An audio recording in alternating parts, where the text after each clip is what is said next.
à tous, bienvenue dans la 28e émission du Journal débridé. Nous sommes à Xintiandi. Ce quartier a été rénové à partir de 1999.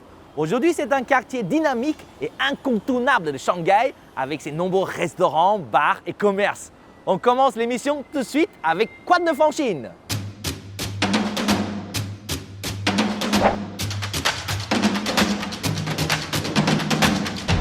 Pour commencer, on va parler du beau temps. Je sais qu'il a fait très chaud en France cet été. En Chine, c'était pareil. Et oui, j'ai eu droit à la canicule. On a même atteint 47 degrés à Shanghai. Début août à Hangzhou, des glaces fondantes ont fait sensation devant un centre commercial. Vous me direz, comment ça? Regardez ces images. Des glaces géantes ont été installées pour rappeler aux passants la lourdeur écrasante de la chaleur estivale et l'importance d'une bonne hydratation. Perso, je fonds pour les glaces au chocolat. Et vous? Je sais qu'en France, on aime bien se prendre en photo devant des panneaux de noms de rue assez rigolos comme Très con, Va-t'en, etc. À Shanghai, c'est un panneau de rue qui a fait du buzz dernièrement. Le panneau indiquant « Tu me manques terriblement depuis Shanghai » est devenu viral et il est même devenu une attraction touristique populaire grâce en partie à sa promotion par des influenceurs. Ce panneau de rue a été conçu et payé par un propriétaire de magasin de vélos électriques de Pudong. Cela a fait fureur, mais il a vite été enlevé car ce n'est pas vraiment un panneau de rue officiel. En France, vous n'êtes plus trop concernés, mais en Chine, il y a encore pas mal de restrictions liées au Covid. Comment faire quand les témoins de votre mariage sont coincés chez eux et doivent annuler à la dernière minute? C'est simple, engagez-en un pour la journée. C'est une industrie en pleine croissance. Une jeune femme du nom de Xie Yuke raconte avoir assisté à plus de 40 mariages au cours des 2 dernières années. Et elle a fait de demoiselle d'honneur sa profession. À 22 ans, elle a parcouru plus de 140 000 km pour exercer son métier. Une bonne façon de voir du pays aux frais des mariés. Et qui sait, peut-être comme elle, les aspirantes au métier de demoiselle d'honneur pourront-elles, elles aussi, vivre un conte de fées. Xie a rencontré son petit ami à un mariage. Horticulture à présent. Lorsqu'on parle de la lavande, on pense tout de suite à la Provence. Pour les Chinois, la lavande symbolise le romantisme français. Si je vous dis qu'on peut maintenant admirer des massifs de lavande à Shanghai, vous me croirez? Cette année, le 4 août, pour célébrer Qixi, la Saint-Valentin chinoise, une partie du Bund a été ornée de parterres de lavande. On sent que l'amour flotte dans l'air. Sport à présent. Le frisbee gagne en importance à Shanghai, essentiellement pour sa facilité d'accès et pour ses fonctions sociales, à savoir permettre aux hommes et aux femmes de jouer ensemble tout en gardant une distanciation sociale. Cependant, ce sport a suscité récemment un vrai débat sur les réseaux sociaux, principalement sur ces 2 points. Tout d'abord, des influenceuses envahissent les terrains avec pour unique but de faire des photos. Cela alimente le mécontentement des vrais passionnés. Ensuite, l'appropriation constante et immédiate des terrains de football déplaise aux footeux. Personnellement, vu le niveau de foot de notre équipe nationale, il vaut mieux peut-être investir dans le frisbee. Pour finir, on a trouvé la solution à tous nos problèmes. Quand on n'a pas la force de se lever, que les nouvelles du monde sont parfois démoralisantes, qu'on a le moral dans les chaussettes, on n'a pas envie de sortir de son lit. Avec ce lit nouvelle génération, pas besoin d'en sortir. Un homme de la province du Yunnan a récemment conçu un lit mobile avec des commandes qui lui permettent d'aller faire un tour sans même sortir du lit. Le rêve, non? Voilà, c'est tout pour les nouvelles insolites et amusantes de ce mois-ci.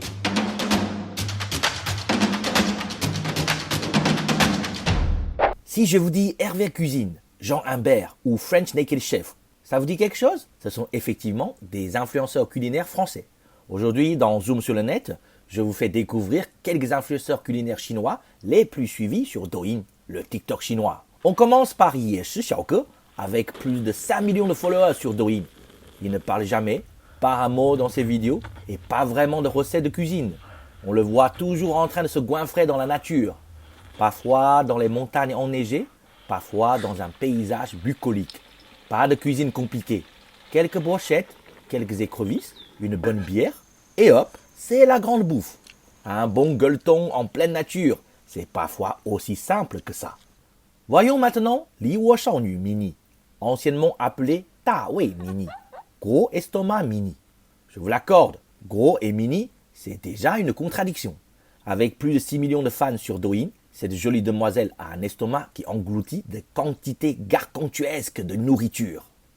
Joviale avec un estomac d'ogre, elle parle tout seule devant la caméra, parfois de ce qu'elle mange, parfois de ce qu'elle en pense, ou parfois juste de ce qui se passe dans sa tête. L'influenceuse Pan Gongshi Xiaoye possède près de 24 millions de fans sur Douyin. Quel est le secret de son succès? Elle tourne des vidéos loufoques dans son bureau de travail. Enfin, elle nous fait croire que c'est son bureau. Chaque vidéo est un petit sketch dans lequel elle s'amuse avec ses collègues. Elle rigole, elle a créé son propre univers entre la bouffe et la bouffonnerie. L'influenceur Maladez vient de la province du Shandong. Cet homme de 38 ans était maçon avant d'attirer près de 40 millions de followers avec ses vidéos culinaires. Cet homme gentil et bienveillant propose de vraies recettes de cuisine familiale. Étape par étape, il montre le processus. À la fin de chaque vidéo, il n'oublie jamais de remercier ses followers. Pour finir, selon vous, qui est l'influenceuse culinaire avec le plus de fans? C'est bien sûr Li Ziqi. Vous vous souvenez d'elle? Je vous ai déjà parlé d'elle l'année dernière dans l'actu de l'épisode 11 du journal débridé. Elle a 52 millions de fans. Un cadre idyllique, un retour à la nature. Le son, la lumière, la prise de vue, tout est millimétré à la perfection. C'est juste parfait. Entre vous et moi, j'ai une petite préférence pour Yeshi Xiaoke. Et vous?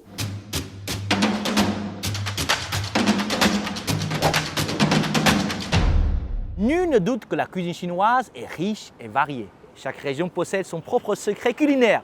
Mais les 8 grandes traditions gastronomiques sont reconnues en Chine et elles en font la grandeur de la cuisine chinoise dans le monde. Aujourd'hui, Sur le bout de la langue, on va d'abord parler des 4 premières grandes cuisines chinoises. On en profitera aussi pour réviser un peu l'histoire et la géographie de la Chine. Tout d'abord, un petit lexique important et utile. Il existe 5 saveurs primaires ou de base. Le sucré, tian, le salé, xian, la mer, ku, l'acide, suan et l'umami, découvert en 1908 par le scientifique japonais Kikunae Ikeda. En chinois, on dit xian pour umami. En français, on traduirait plutôt par le mot savoureux. Je vous rappelle également qu'on a déjà appris le caractère cai dans l'émission 27 du journal débridé. Ce caractère signifie légumes et par extension plat, cuisine. Au début de la dynastie Qing, 17e siècle, Lu cai, la cuisine du Shandong, Chuan cai, la cuisine du Sichuan, Yue cai, la cuisine du Guangdong, Su cai, la cuisine du Jiangsu, étant les plus influentes à cette époque, ont été appelées les 4 grandes cuisines. Elles correspondent respectivement au nord, à l'ouest, au sud et à l'est du pays. On démarre avec celle qui a la plus longue histoire, la cuisine du Shandong Lu cai. Vous me direz, pourquoi on n'appelle pas ça Shandong cai? Petite parenthèse historique. Lu était un État fondé au Xe siècle avant Jésus-Christ et sa capitale, Qufu, était le pays natal de Confucius. Son territoire couvrait principalement le sud-ouest de la province actuelle du Shandong. Donc aujourd'hui, on emploie le caractère Lu pour représenter la province du Shandong. Beaucoup de plats du Shandong ont une saveur salée, xian, deuxième ton, et umami, xian, premier ton. Voici un plat représentatif, tang cu li yu, tang, sucre, cu, vinaigre, li yu, la carpe. La carpe à la sauce aigre douce. La cuisine du Sichuan, Chuan cai. La province du Sichuan possède une longue tradition culinaire au goût pimenté et relevé. Tiens, comment on dit pimenté? Là, il existe une grande variété d'ingrédients pour cette cuisine recherchée. Vous connaissez sûrement le poivre du Sichuan, n'est-ce pas? Un plat typique, yu xiang qiezi. Yu, poisson, xiang, odeur, qiezi, aubergine. Vous vous souvenez du mot qiezi? Aubergine. En fait, il n'y a pas de poisson ni de sauce au poisson dans ce plat. Tout simplement, autrefois, on utilisait ces mêmes ingrédients pour cuisiner du poisson. D'où cette façon de cuisiner nommée yuxiang. La cuisine du Guangdong, yue cai. Vous me direz, c'est quoi ce caractère compliqué yue? Autrefois, les tribus vivant dans les zones côtières au sud du fleuve Yangtze étaient appelées yue.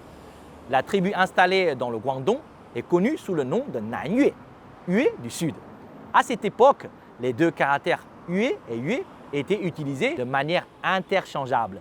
Il n'y avait aucune distinction entre eux. Cependant, au 15e, 16e siècle, du fait que yue évoque une notion géographique trop large, allant du Jiangsu au Guangdong. Du coup, on ne pouvait pas utiliser Yue pour désigner la région du Guangdong. Ainsi, pour éviter toute confusion, on a finalement choisi son homonyme Yue. Et oui, c'est un vrai casse-tête chinois. Bref, grâce à la diaspora chinoise, la cuisine du Guangdong ou la cuisine cantonaise est sûrement la cuisine chinoise la plus représentée à l'étranger. Vous connaissez sûrement les dim sum, ces petites délices à la vapeur. D'ailleurs, le mot délice, masculin au singulier, féminin au pluriel. Franchement, c'est aussi un casse-tête à la française. Dim sum est la prononciation en cantonais du mot dianxin, dian, une goutte, xin, le cœur. Ce nom vient de l'expression dian dian xin yi, qui veut dire une petite affection, un petit geste. C'est pour ça que ces encarts sont tout petits, ces fameux dim sum. La cuisine du Jiangsu, su cai. Cette cuisine prête beaucoup d'attention à l'aspect du plat et le goût est légèrement sucré. Sucré, tian. Elle privilégie aussi une longue cuisson afin de garder la saveur de base des ingrédients. Un de mes plats préférés, qingdun xiefen shizitou. Qingdun, mijoté avec une sauce légère. Xiefen, chair de crabe. Shizitou, tête de lion.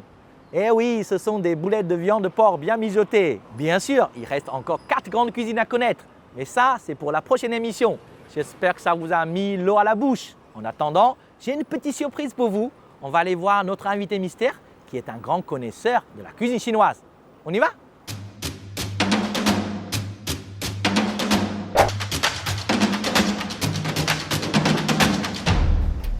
Salut Lisson. Salut Corentin, comment ça vas-tu? va? Très bien et toi-même? Qu'est-ce que tu nous ramènes là? Ah ça, c'est une petite surprise pour toi. Ok, vas-y.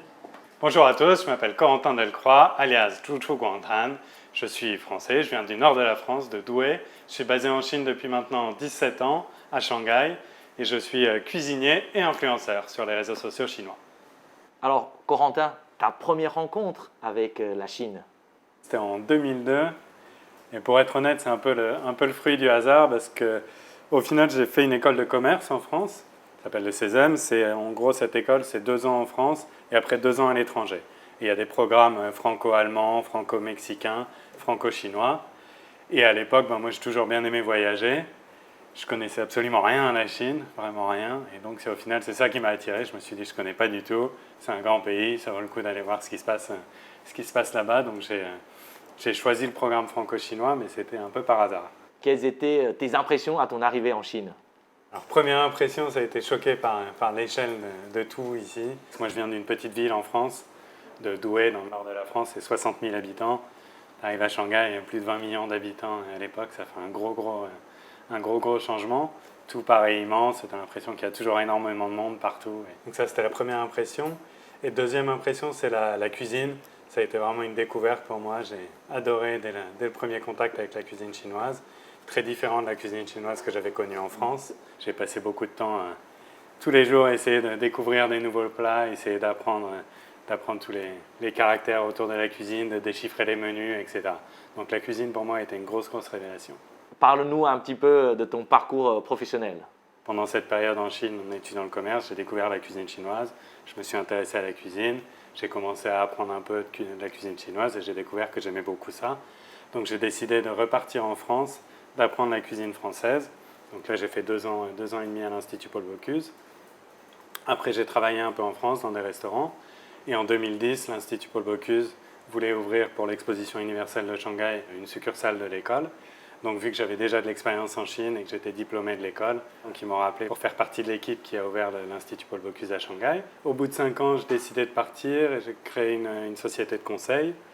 Donc une société de conseil où on fait du développement de produits pour des marques étrangères qui viennent sur le marché chinois ou pour des marques chinoises qui veulent des plats un peu plus créatifs. Et au début du Covid, on a commencé aussi à partager des vidéos sur les réseaux sociaux. Donc ça a bien marché, ça s'est bien développé. Donc maintenant j'ai un peu ces 2 étiquettes, consultant, développement de produits et KOL, influenceur, partager des vidéos comme ça. 大家好，我是光滩。今天我们来做一个法国西南部的一个名菜 poulet basquez， 就是巴斯克炖鸡。 Est-ce qu'il y a vraiment un plat qui est très étonnant selon toi? Plat qui m'a surpris, les zuexiang, en arrivant à Shanghai, c'est quelque chose qu'on a mangé assez tôt et qui au final, première fois que le plat arrive avec les crevettes qui sont toutes en train de sauter avec le couvercle pour éviter que ça part partout. Donc ces crevettes vivantes qui sont noyées dans l'alcool, c'est un plat qui, au final, pour un Français, c'est très bizarre. Quand tu penses qu'en France, on va manger des huîtres vivantes, au final, c'est à peu près la même, mais dans la façon de faire, ce qui est très différent de ce dont on a l'habitude. Donc il y a une grosse surprise la première fois. Quel est ton plat préféré chinois? Voilà, c'est très difficile à dire. Je n'aimerais pas dire un plat en particulier préféré. J'ai toujours été très curieux de la cuisine chinoise. Donc s'il y a un plat que j'ai déjà mangé, la prochaine fois, je n'ai pas envie de manger la même chose, même si c'était très bon. J'ai envie de découvrir quelque chose d'autre. Moi, ma femme est shanghaïenne, donc je mange à la cuisine shanghaïenne beaucoup de cuisine shanghaïenne à la maison. Et donc au final, il y a des plats qui maintenant sont devenus de la cuisine confort, comme un gratin dauphinois pour un Français ou un bœuf bourguignon. Maintenant, si je mange un cai fan, Shanghai cai fan, ou le hong shao zhou, le porc braisé, c'est des plats qui vont m'apporter ce petit côté confort, un peu l'impression de retourner à la maison. Plein de plats chinois possèdent des noms assez intéressants. Est-ce qu'il y a un nom de plat qui t'a plu vraiment ou que tu trouves super drôle? Oui, il y a des plats qui sont très marrants. Par exemple, ma yi shang shu, donc les fourmis qui montent sur l'arbre, qui au final, quand tu regardes le plat, ça reflète bien cette métaphore, les vermicelles, avec les petits morceaux de viande qui représentent les fourmis. Donc c'est de manière à introduire le plat de manière assez poétique. Au final, c'est assez marrant. Tiens, j'ai entendu dire que certains plats shanghaïens étaient d'origine étrangère. Par exemple, le luo song tang. Alors, est-ce que tu peux nous raconter un peu l'histoire? Pour moi, c'est quelque chose qui m'intéresse vachement. J'ai toujours été passionné par justement les histoires derrière les plats. Au final, ça illustre pas mal qu'est-ce que la cuisine fusion. Au final, la cuisine fusion, tout le monde dit que c'est juste de prendre un plat de là, de les mélanger, mais c'est pas comme ça. Au final, la cuisine fusion, c'est quelque chose la cuisine, ça évolue tout le temps. Et en fonction de différentes influences, il y a des plats qui vont évoluer dans une direction particulière. La luo song tang, c'est un bon exemple. C'est un plat d'origine russe. À la base, c'est une soupe de betterave avec du bœuf, etc. Arrivé en Chine, il n'y avait pas de betterave, mais ils voulaient quand même manger. Donc les cuisiniers chinois ont utilisé ce qu'ils avaient sous la main, la tomate, pour essayer de créer quelque chose d'assez similaire à ça pour des clients russes ou européens, peut-être à la base. Et au final, les cuisiniers chinois, au fur et à mesure du temps, se sont appropriés ce plat, l'ont modifié en fonction des goûts locaux, des ingrédients locaux, et c'est devenu luo song tang. Donc il y a toute une évolution au cours du temps. Après, il y a pas mal de plats. Le steak au poivre français qui est devenu hei jiao niu li. Donc c'est tous des plats qui évoluent au fur et à mesure. Et je pense que c'est super intéressant d'essayer de retrouver l'origine de certains plats. On a parlé de la cuisine et tout. Moi, je suis vraiment impressionné par tes talents culinaires. Un vrai cordon bleu. Ça m'a mis l'eau à la bouche. J'ai un petit défi pour toi. Est-ce que tu es prêt à le relever? Bien sûr. Allez. Allons-y. Je t'ai apporté quelques ingrédients de mon frigo. Ok. Poireaux, tacon, yangcong, xiaocong, du saumon, des pâtes et de l'ail. Maintenant, je te mets au défi de réaliser une recette d'un plat à travers lequel on voyagera entre la France et la Chine. Ok, ça marche. J'ai une idée.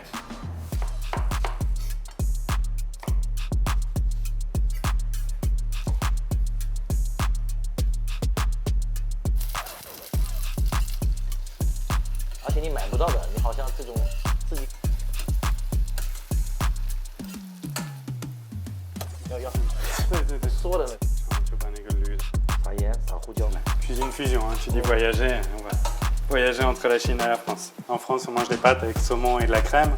Là, on remplace la crème par le tsong yo. Point d'huile d'olive.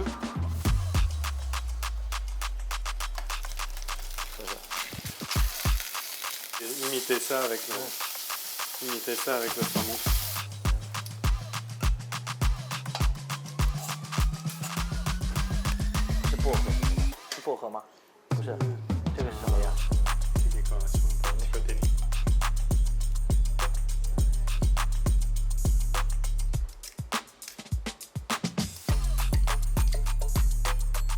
Pâtes à l'huile de ciboulette au saumon. Donc c'est un mélange entre les pâtes au saumon françaises et tsong yo ban mian, les pâtes à l'huile de ciboule shanghaïenne. Donc voilà, mélange des deux. Un voyage entre les deux pays. Tout à fait. Deux continents. Deux continents. Tu veux des baguettes ou une fourchette? Je veux des baguettes. Comment? Voyage entre la Chine et la France? Bah, c'est excellent.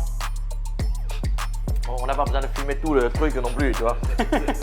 Bon, super. En tout cas, j'ai bien aimé ton plat qui m'a Ravi que ça permis t'ait de plu. voyager. Ravi que ça t'ait plu, ravi que ça t'ait plu. Pour celles et ceux qui veulent découvrir tes recettes, comment peut-on faire? Alors, vous pouvez aller sur YouTube, Chef Corentin, Chouchou Corentin. Je poste des recettes très régulièrement, des recettes chinoises, françaises et de cuisine fusion. Donc, vous pouvez aller jeter un coup d'œil. Allez, Allez. à bientôt. Merci. Au plaisir. Ciao, Alison. Ciao. Bonne journée. Voilà, c'est déjà la fin de cette émission. J'espère que ça vous a plu. En tout cas, nous, on se retrouve dans un mois pour la 29e émission du Journal débridé. Allez, à bientôt.